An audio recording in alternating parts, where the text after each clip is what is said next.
Never really made a conscious effort to do anything. I just went and reached the people wherever we was at. You know what I mean? Like if we had meetings in New York and there's a club going on in New York, but I don't have. In 2008, T.I. stood at the top of the world. Live Your Life echoed across America, and millions called him the King of the South. A star, an icon, someone who seemed untouchable. Then just 1 year later, everything collapsed. T.I. appeared in federal court hands in cuffs. His head lowered like a shadow, completely different from the defiant figure on stage. Fans were stunned. The media was shaken. People couldn't understand what could bring down a king that fast. But that fall was only the beginning. Behind the spotlight, behind the money, behind those multi-million-dollar hits, lay a truth far more complicated. A journey full of secrets, full of conflict, full of choices that T.I. himself had to pay dearly for. So in the end, what really happened to T.I. and why was the truth so shocking?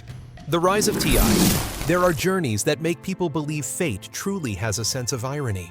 A boy born in 1980 in Center Hill, a neighborhood where gunshots were as familiar as a rooster's crow, should have become nothing more than an anonymous name in the Atlanta police files. But Clifford Joseph Harris Jr., known as Tip, chose the opposite path, turning chaos into motivation, turning survival into strength, and turning a childhood full of scars into a crown that the entire American South would one day acknowledge. To understand why T.I. was once celebrated as the King of the South, we must begin in Bankhead, the place where the light and darkness of his life first collided. T.I. grew up in his grandparents' small house in a neighborhood where walking just 2 blocks could bring you face to face with drug deals happening in broad daylight. An 8-year-old boy should have been learning his letters, but Tip was learning his bars rap bars. It wasn't just music. It was his way of speaking to the world, his way of resisting the reality closing in on him. By age 12 or 13, while many kids were still shooting hoops after school, Tip was already familiar with standing on street corners keeping watch for the police. Before he turned 15, he had been arrested multiple times for street-related activity. But strangely, the more he was pulled into that spiral, the sharper, more authentic and more intense his rap became, like a declaration. Either I die here, or I escape through music. At 19, fate brought him to Kawan KP Prather, a seasoned producer from LaFace Records.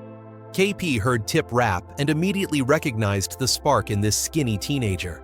A contract with Arista Records was signed quickly, and for Tip, it felt like a ticket out of Bankhead. But life wasn't that easy.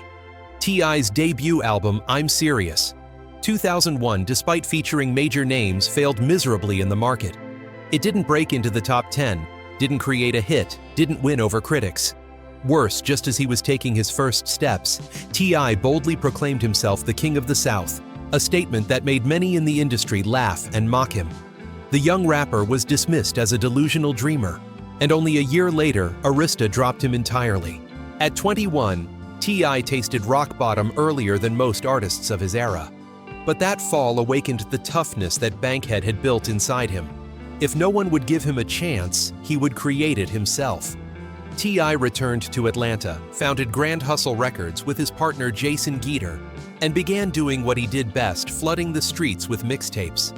Night after night, T.I.'s music seeped into clubs, into DJs' hands, into Atlanta's cars this time, without any label backing him. And then, in 2003, luck returned. T.I.'s appearance on the hit Never Scared became a turning point.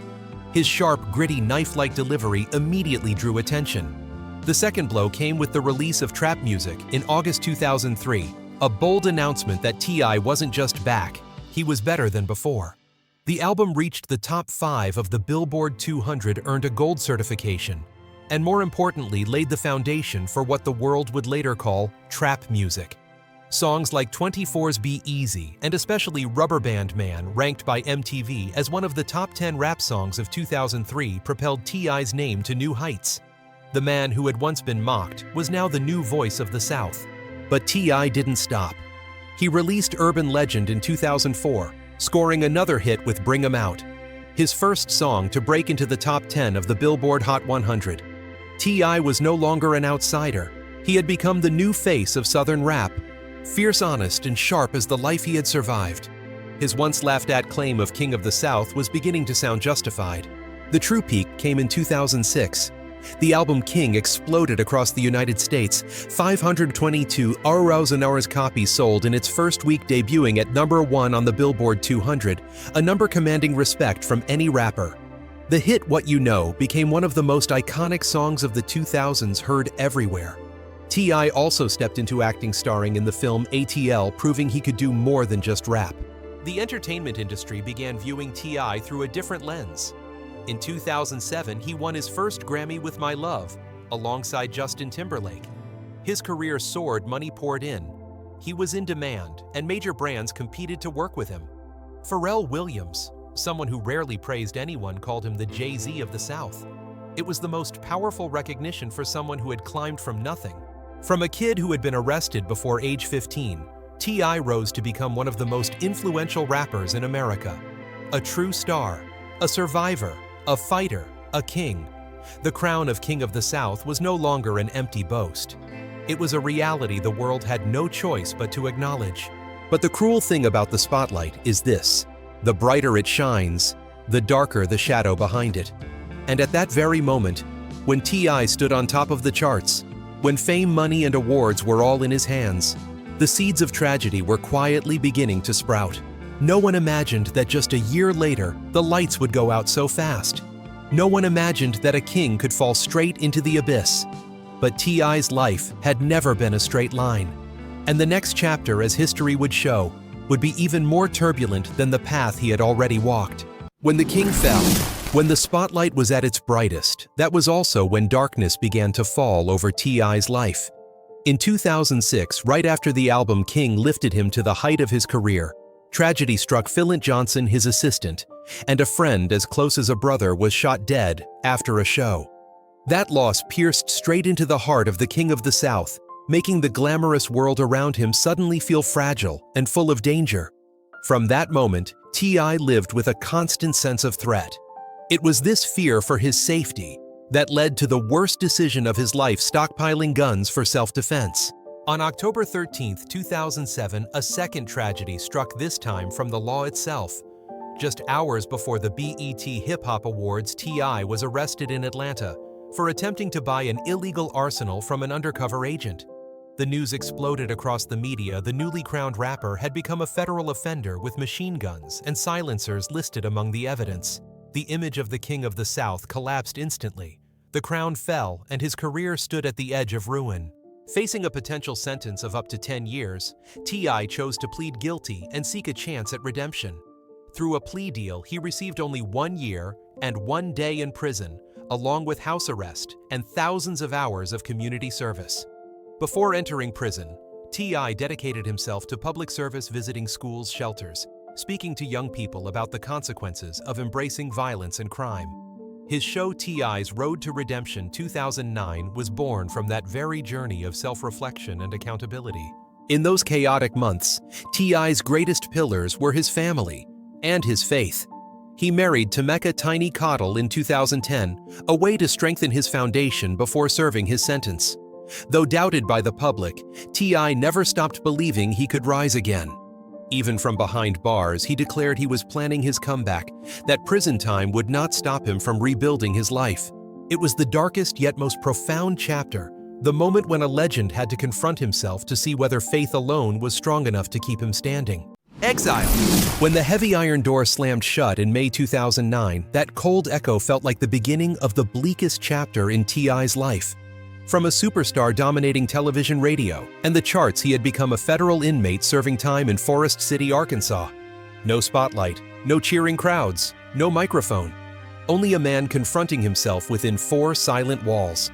Throughout his 11 months in prison, the name King of the South suddenly became a luxury the media no longer mentioned. Hip-hop kept moving, but it moved without T.I. in its orbit. New trap sounds were rising from Atlanta, Memphis, Houston, created by young rappers beginning to break through. It was the kind of music that T.I., along with Jeezy and Gucci Mane, had once helped lay the foundation for. But now the world didn't wait for the pioneer to return. Outside, Drake was climbing the Billboard charts. Nicki Minaj was taking over the stage. The game was changing every single day. Meanwhile, T.I.'s silence felt like a void, but not one that couldn't be filled. His core fans still hoped, But most of the public had already grown used to not hearing him on the radio. For T.I., the days behind bars were more than punishment. They were an exile from the very throne he once sat on. He could hear the news from inside. He knew others were filling the spot he left behind. But all he could do was wait, write music, read books, and think about how he could return. In March 2010, T.I. was released early and walked out of federal prison to a reception filled with both curiosity and skepticism. Those who loved him still believed his talent was strong enough to bring him back. And just as expected, only a few months later, he released the album No Mercy, a project meant to showcase his effort to rebuild his image after his mistakes. But luck didn't seem to be on his side. On September 1st, 2010, just 6 months after his release, T.I. and his wife, Tamika Tiny Cottle, were pulled over by Los Angeles police after the smell of marijuana was detected in their vehicle. The stop eventually led to drug possession charges. The offense wasn't major, but it completely violated his probation terms. And as if written by fate, T.I. was ordered back to prison for another 11 months. If the public had reacted with sympathy, the first time seeing it as the stumble of a man trying to make things right the second time was a different story. People no longer spoke of misfortune, but of habit. No longer of bad luck, but of self-destruction. T.I.'s image was no longer that of a fallen king, but of someone trapped in the shadow of his own past. 2 prison sentences. Within 2 years, it was a devastating blow to his attempt at career recovery. His second incarceration, 2010-2011, came at a time when hip-hop was entering an entirely new era. Drake was capturing the public's full attention. Nicki Minaj had become a cultural phenomenon. Future 2, Chainz and Waka Flocka Flame were pushing trap music into the mainstream in ways the previous generation never had. Meanwhile, T.I., once considered the king of the South, was absent at the exact turning point of the genre. No appearances at award shows, no radio presence, no longer part of discussions about who's running hip-hop. His name slowly disappeared from nominations, Billboard charts, and major media. No one waited for him to return. No one saved a spot for him. His music, though still respected by loyal fans, no longer shaped the culture the way it once had. Even No Mercy, released while he was serving his sentence, fell into a half-visible, half-forgotten limbo. Modest sales, lukewarm critical reception. Many saw it as the clearest sign that T.I.'s glory had faded. During this long period of exile, all T.I. could do was quietly pursue the things he believed would be essential for a comeback, taking notes, writing songs, revising dark introspective tracks, and reflecting on his choices. But the harsh reality seeped through every crack of the prison walls. The music world does not stand still for anyone. If T.I.'s pre-2007 image was that of a hungry, ambitious star, then his post-2010 image was that of a man left behind by the world. And this was the greatest pain, not the prison sentence, but the feeling of being replaced by the times. Once a foundational figure in trap, he ended up missing the genre's most explosive defining era, the very movement he helped create. That is a tragedy only artists at the top can truly understand. While T.I. sat behind bars, the genre he once considered his creative child was being elevated to a whole new level by a younger generation. And the most painful part, they succeeded without him. No more BET Awards calling his name. No more MTV tributes. No more talk shows wanting to hear from the king of the South. He became an outsider watching others receive the spotlight that once rightfully should have included him. It was an exile not only of the body, but of spirit status and legacy. By late 2011, when T.I. finished his second sentence, the biggest question ahead was not what will happen to him legally, but can a king forgotten in silence return to reclaim his throne? Or has the exile become an irreversible destiny? The comeback, from redemption to reinvention. When T.I. walked out of the federal prison gates in late 2011, there were no fireworks waiting for him. No red carpet, no roar of thousands of fans. Only a cold gust of wind sweeping across the yard, a reminder that the world outside had completely changed. Yet in that very moment, a familiar thought lit up in T.I.'s mind. I came out of Bankhead and stepped into the spotlight. Once, why can't I start over again? That belief, fueled by the survival instincts of a hustler, became the driving force behind the most persistent comeback journey of his career. Returning to freedom, T.I. understood that he could no longer rely on the title King of the South. That crown had faded, and even if he wanted it back, the audience would no longer hand it to him so easily. So instead of trying to restore old glory, T.I. chose another path: reinvention. He began appearing on television, not as a controversial figure, but as a leader. The reality series T.I. and Tiny, The Family Hustle, which premiered in 2011, quickly drew large audiences. Thanks to its authenticity, T.I. was no longer portraying the image of an untamed rapper, but a father and husband trying to piece his life back together. On the show, viewers saw T.I. taking his kids to school, talking openly about his mistakes, teaching them the consequences of violence and crime. For many, it was an image unimaginable in 2007, when he had been handcuffed for a federal weapons charge. But that honesty softened the public's perception. More importantly, it opened a new path. T.I. was no longer trapped in his old criminal image. He was redefining himself as a more mature man. Alongside television, T.I. dove back into music, with the mindset of someone who had failed enough times to know he couldn't return the old way. He chose a sharp strategy: collaborate with the younger artists dominating the industry. And the biggest breakthrough came with Blurred Lines 2013, the global hit by Robin Thicke featuring Pharrell and T.I. The song held #1 on the Billboard Hot 100 for 12 weeks, becoming one of the decade's most controversial yet ubiquitous tracks. Even though it later faced copyright lawsuits, no one could deny that T.I. had reappeared at the perfect moment to reclaim a spot in the mainstream. He didn't stop there. He continued with tracks like Ball with Lil Wayne about the money, with Young Thug and No Mediocre, with Iggy Azalea songs that spread widely on radio, YouTube, and party playlists across America. T.I., once dismissed as outdated, was now flowing with modern hip-hop through sheer adaptability. Instead of clinging to his old prime, he jumped into the new game. But what truly set T.I. apart from many rappers returning after scandal was his business mindset. He didn't just want a comeback, he wanted an empire. Grand Hustle Records. The label he founded in 2003 was completely restructured. It was no longer a place solely for releasing his own albums, but a training ground for young artists. At its peak, Grand Hustle housed major rising talents such as B.O.B. of Airplanes and Nothing on You Young, Dro and early-era Travis Scott, Tokyo Jet's Iggy Azalea. Not all of them enjoyed long-lasting success, but many had significant impact on the market. T.I. understood that even if he couldn't keep his crown, he could build a new kingdom, one he designed himself.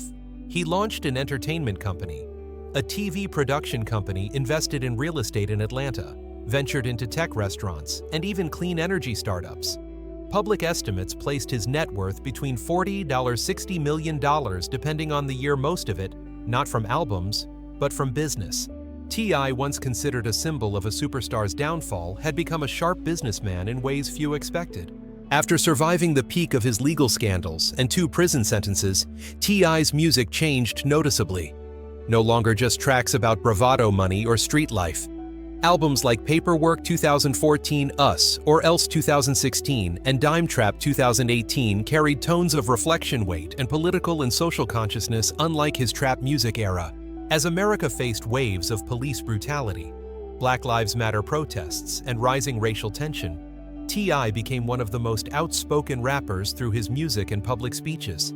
He was no longer speaking from ego, but from the perspective of someone who had lost, paid the price, and stood face-to-face with life-or-death realities in a violent world. Critics called Dime Trap T.I.'s most mature album, featuring trap sonics, but layered introspective storytelling. T.I.'s transformation didn't stop with music or business. He continued acting, this time not merely in cameo roles. He appeared in major films such as American Gangster, Identity Thief, Get Hard, and notably Marvel's Ant-Man 2015 and Ant-Man and the Wasp 2018. These comedic, friendly, down-to-earth roles helped the public see him in an entirely different light. T.I. was no longer a scandal-ridden star, but a versatile artist capable of working professionally within Hollywood. His acting career drew in a new audience, people who didn't know or didn't care about his criminal past. What made T.I.'s comeback powerful wasn't his rap skills. It was his ability to change at the right time. He didn't cling to his old legend. He didn't torment himself over the past. He simply shifted and moved forward. A rapper once convicted on federal charges had become a Hollywood actor, a TV producer, a social activist, a businessman, and a cultural icon of Atlanta. Not everyone is ready to forgive him. Not everyone forgets his old scandals. But in the world of hip-hop, where every comeback story carries its own weight, T.I.'s journey remains one of the most memorable of the decade. And the question at the end of this chapter is, after all the falls, the rises, and the rebirth, has T.I. truly returned to the top? Or is his new crown no longer on stage, but in his ability to survive every storm life throws at him? The legacy of a trap king. T.I. once laughed and said he had 9 lives like a cat. But anyone who has followed his 2-decade journey knows that wasn't bragging. It was the truth. T.I. has died and come back to life in front of the public, more times than most artists could survive. Every scandal, every sentence, every downward spiral could have been the final chapter for any ordinary musician. But T.I. was never ordinary. He always found a way to rise back to the surface at the very last moment, as if his destiny had been written in advance, a survivor built to outlast every catastrophe. But even survivors get tired. In 2020, when he released his 11th studio album, The Libra, T.I. began speaking about an idea that sent chills through his fans, the final album of his career. He named the project Kill the King. For many artists, that would be nothing more than artistic play. But for T.I., that title carried a heavy weight, like a eulogy he wrote for the legend known as the King of the South. T.I. explained that from his first album, I'm Serious, he had called himself the King of the South. And when you call yourself a king, you understand one thing: every kingdom ends with a dethroning. Every king, great or cruel, eventually becomes a target for someone else to surpass and overthrow. Kill the King was a metaphor for ending the arrogant ego, the title that had lifted him to greatness and also dragged him into darkness. In an interview, T.I. once said a quietly profound line: "If the role of the king has to end, then let me be the one to put the period at the end of that sentence." It was the confession of a man who had once sat on the throne, once been dragged through the mud, and now wanted to leave the battlefield on his own terms, not as a defeated man. No matter what his future holds, one thing is undeniable: T.I.'s legacy in Southern rap is real, and it runs deeper than any hit he ever created. Without T.I., trap music might still have been born, but it likely wouldn't have grown into the global force it is today. He was one of the first voices to transform the gritty sound of Atlanta's housing projects into a genre with cultural power. Artists like future Young Thug, 21 Savage Migos, all walked the path T.I. and his generation paved. The rapid-fire hi-hats, heavy 808s, and loose swagger-filled delivery, all of it became the language of modern rap. And T.I. was one of the earliest architects of that language. The title King of the South, debated for decades, is now mentioned with respect, because he didn't just claim it, he proved it with output achievements and influence. He put Southern rap on the American map, turned Atlanta culture into a global identity, and inspired countless young rappers to enter hip-hop without shame or regional insecurity. But like all legacies, what T.I. leaves behind isn't just music. It is also a hard-earned lesson: glory can lift a man to the sky, but it can swallow him whole in an instant. T.I.'s story has been used in forums, schools, youth programs as an example. That talent cannot replace responsibility. A star can climb to the top through grit and intelligence, but a career only lasts with discipline and the determination to correct one's mistakes. The Trap King fell, but trap music did not, and that alone makes his legacy far more lasting than any Grammy trophy. If you look back at T.I.'s entire journey, the most shocking thing isn't any scandal nor any prison sentence. The most shocking thing is simply that he's still here.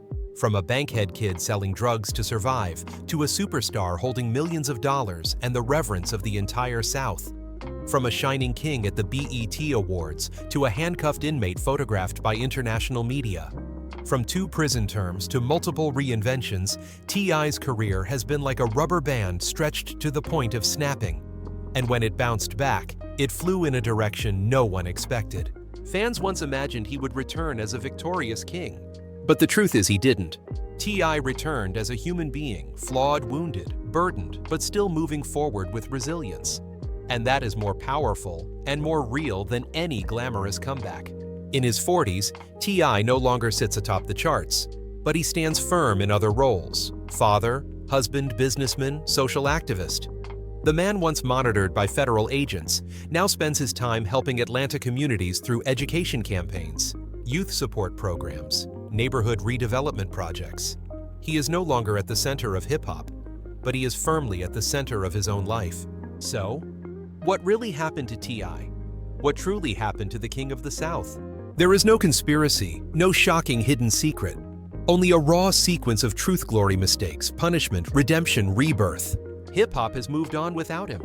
The crown is passed to another generation. The charts no longer echo Rubber Band Man like they once did. But T.I. chose to step back and accept that without bitterness, without resentment, without clinging to a golden era, Clifford T.I. Harris Jr. now finds peace in a life no longer illuminated by blinding stage lights. He closes the stormiest chapter of his life and prepares to enter a new one quieter, but richer in experience and freedom. And maybe that is the most beautiful ending of all, a king who lost his throne, but finally found himself. If T.I.'s story has sparked your curiosity about the hidden truths behind celebrity fame, you're in the right place. Hit subscribe, turn on notifications, and comment below which figure you want us to uncover next. What you've just seen is only the beginning. There are many more revelations waiting in the episodes to come. All data, analysis, and commentary in this video are presented based on information available at the time of production. The content is subject to change over time and should not be considered a definitive forecast. There is still so much more to explore: stories of resilience, legacy, and the truth. Feel free to dive into some of our top recommended videos now appearing on your screen.